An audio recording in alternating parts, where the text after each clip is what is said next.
Hello, good morning. This is Mr. Allen. Well, you know who I am, but if we have new people on here from Facebook, TikTok, Instagram, Twitter. My name is Alan Neville, or Mr. Allen.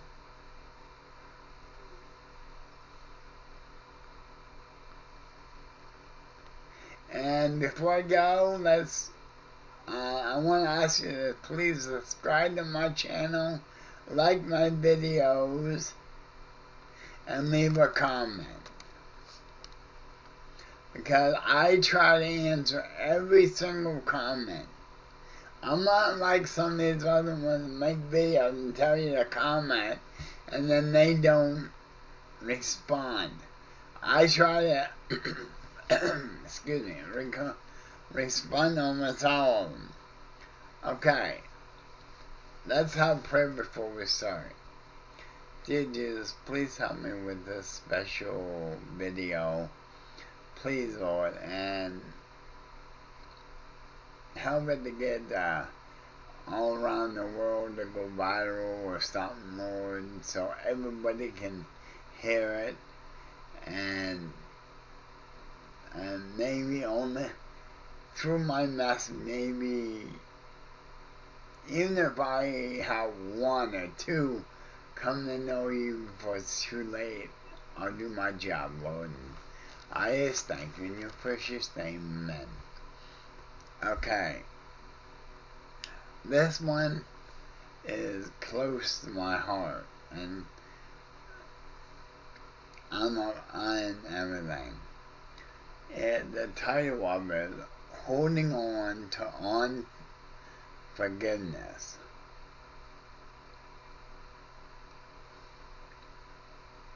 And all my videos are true stories, because I use myself and people that I got the okay with to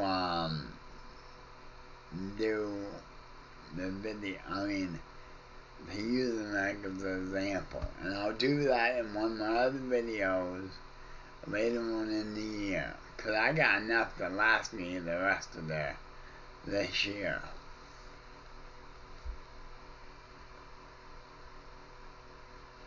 If you see, I got it all written down, so I don't forget anything, because this is really dear to my, personal.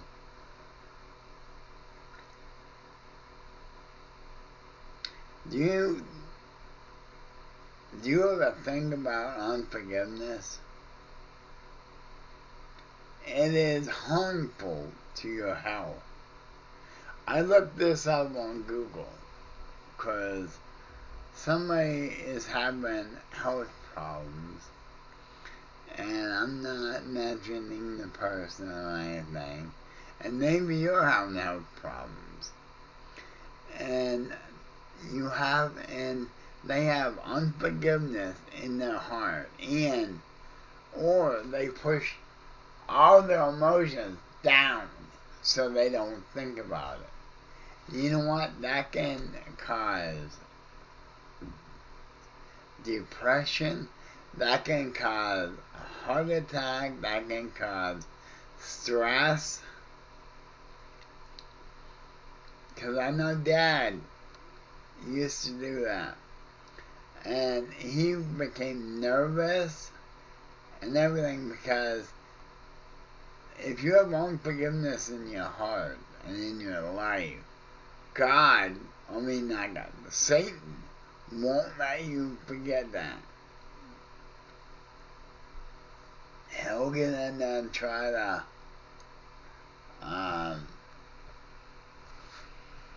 twist your mind and everything. And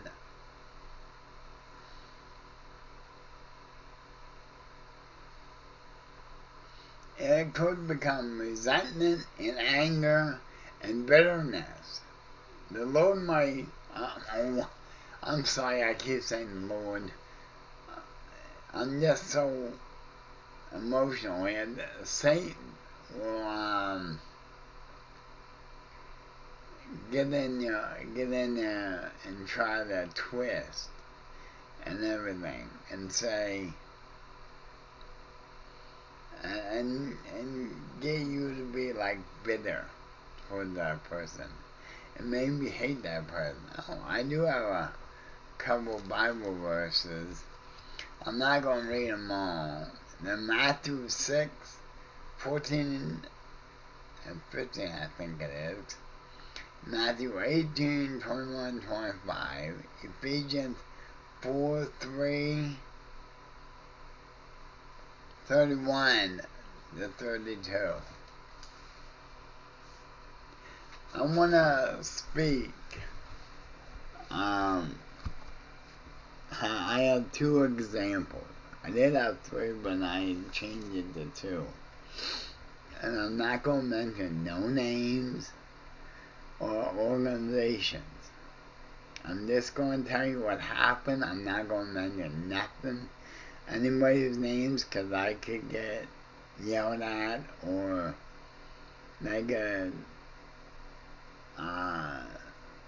write a thing for YouTube and that.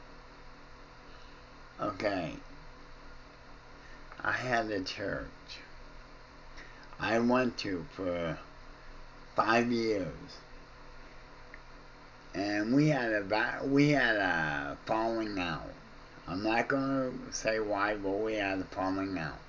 Well, I backslid. Backsliding is I walked away from the Lord. Because I thought, well, if Christians act this way, I don't want to be a part of it anymore. Which I was wrong. I'll admit that. And I started drinking and living a wild life.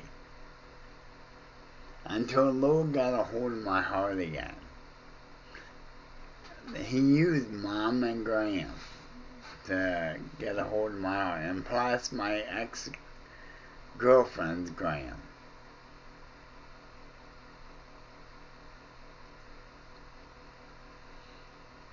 And I asked the Lord what I can do to heal and forgive them. And with me, it's either writing a letter, writing an email, texting, or doing a video. Because I can express myself more in a video and writing it down than I can by words. I don't know why.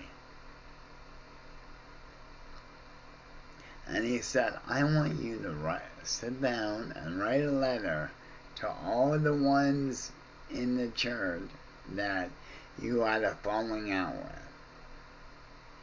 And I said, okay. And see, I did. And a couple of them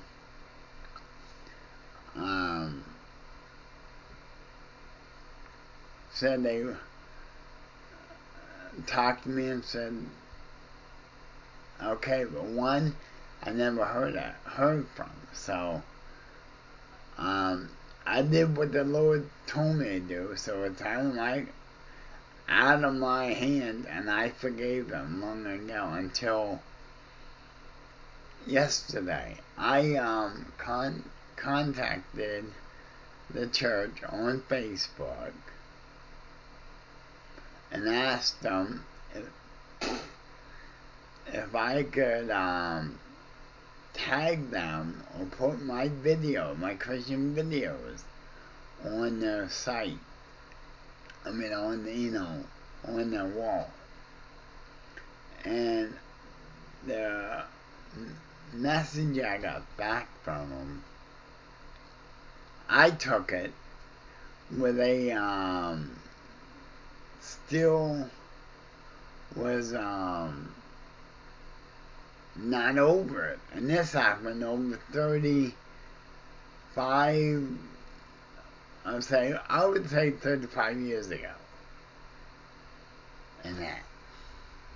And I do want to share another example. I forgot. I'll share that at the end. And so, it's up to them. If they want to hold bad feelings in their heart for over 35 years, it's up to them, not me. Because I did what the Lord wanted me to do. And the second one, I taught children for years.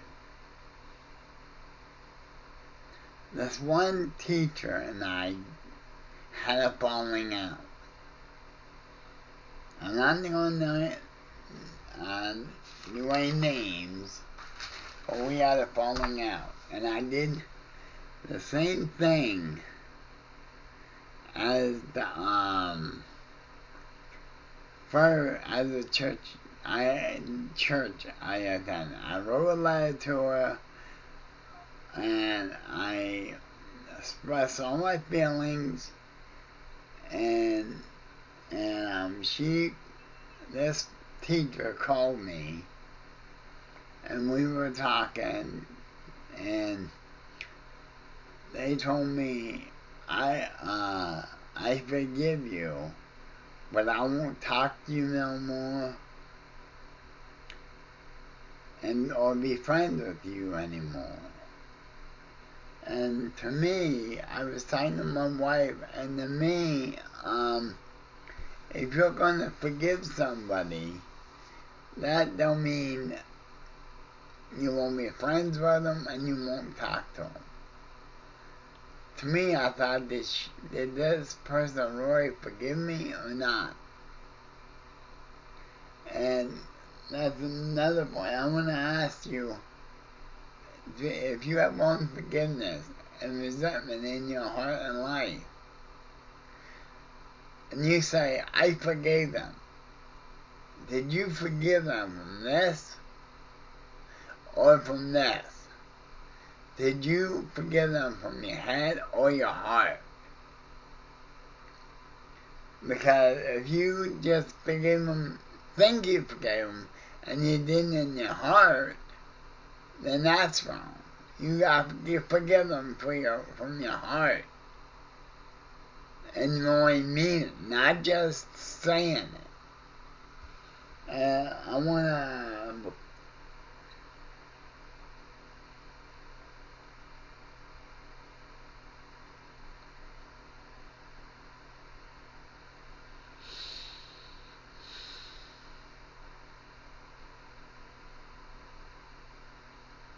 So, the last story I want to hold is one of my classmates when I was in school. This happened when I was in first grade. I have cerebral palsy, and it was hard for me to learn to ride a bike. And, excuse me, I need another sip of coffee. And I was coming down the hill, and I didn't know anything about putting on my brakes. Well, I ran into a parked car and hurt his sister's bike. And do you know, I've been out of school for 40, let's see.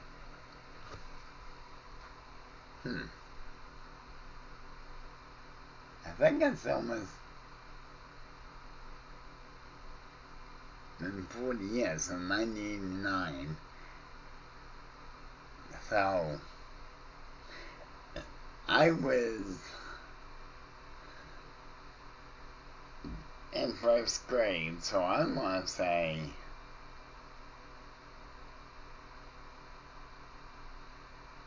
6 or 7 years old. In that. So you can do the math. And he has had a grudge ever since. From that time, he has not talked to me from first grade all the way up until now.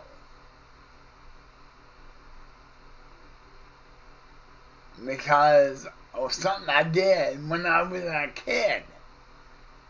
And I'm thinking, that's ridiculous. But I want to tell you something. If you have unforgiveness in your heart and life, or you push the emotion down, you cannot, you will not think about it.